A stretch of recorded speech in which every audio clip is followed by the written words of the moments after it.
लुकमान ने यह भी कहा कि बेटा अगर कोई अमल चाहे राई के दाने के बराबर भी छोटा हो और हो भी किसी पत्थर के अंदर या आसमानों में मख्फी हो या जमीन में, अल्लाह उसको क़यामत के दिन ला मौजूद करेगा। कुछ शक नहीं कि अल्लाह बारीक बीं है, खबरदार है।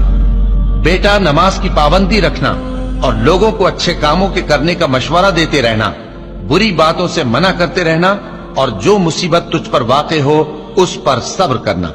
बेशक ये बड़ी हिम्मत के काम है। और तकब्बुर करते हुए लोगों के सामने गाल न फुलाना और जमीन में अकड़ कर न चलना, इसलिए कि अल्लाह किसी इतराने वाले शेखी खोरे को पसंद नहीं करता।